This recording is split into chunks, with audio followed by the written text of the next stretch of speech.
So what play would you have called? Let's say you're the offensive coordinator. It's 4th-and-1. You just ran 3 straight plays, and you've got to go into the end zone, and you got to get a 2-point conversion to tie the game. And you're sitting at what, the 27-yard line? Yeah, it's 4th-and-1. 4th-and-1 of the 27. What would you have done? I've been saying this for the last 7 years, and hopefully today somebody actually hears me. There needs to be a design draw play, quarterback draw, where only Jaren knows it's a draw. You run whatever passing route you need to run where they're running 10, 12-yard routes. He drops back. He makes it look like pass all the way.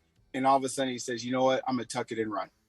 When I remember when Riley Nelson was our quarterback, he goes off on Utah State. He has this amazing game. And all of a sudden it's like we needed to build a quarterback draw into like every game plan. The challenge is that he would hold the ball for 2 seconds and then he show that he's running. And the thing about Riley was he was awesome when it was like, okay, the play broke down. There's nothing available. Okay, now I'm going to run. And that's what makes these running quarterbacks so effective. And I think that's what should have happened. And it's one of those things where it's a communication between, Coach Roderick and Jaren saying, hey, this is the key word that when you hear this, you know that you're going to be running with the ball, but make every receiver think that they're running a route and that they could potentially get it. Because the reality is if we run a design run, it's going to show when the offensive line starts blocking downfield, when they pull and I've just always been a fan of, hey, let a quarterback just have the freedom to run what he wants to and not necessarily have it be a direct call to play.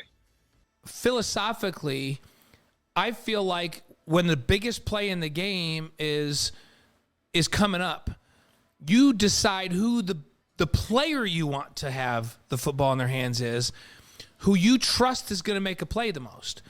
And hey, when the Kansas City Chiefs have a 4th-and-1, they're saying, you know what, we're going to put it in Patrick Mahomes' hands. Yep. And we're going to give him some options and let him make. And Kelsey's going to be one of them. Make a play. Yeah. Kelsey's going to be an option, right?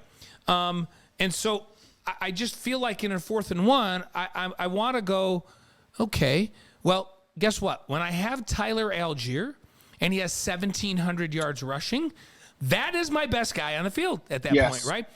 But I don't have Tyler Algier, who starts in the NFL.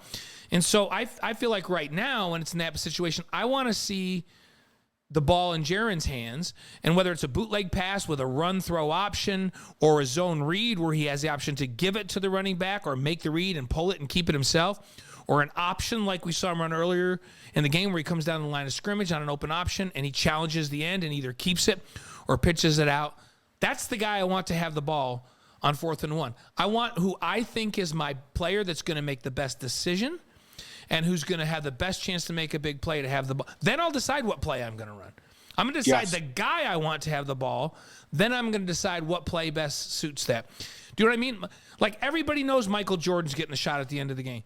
But Michael Jordan's still getting the shot at the end of the game. And it's up to Michael whether or not he's going to kick it to the outside to Pax or whoever, right?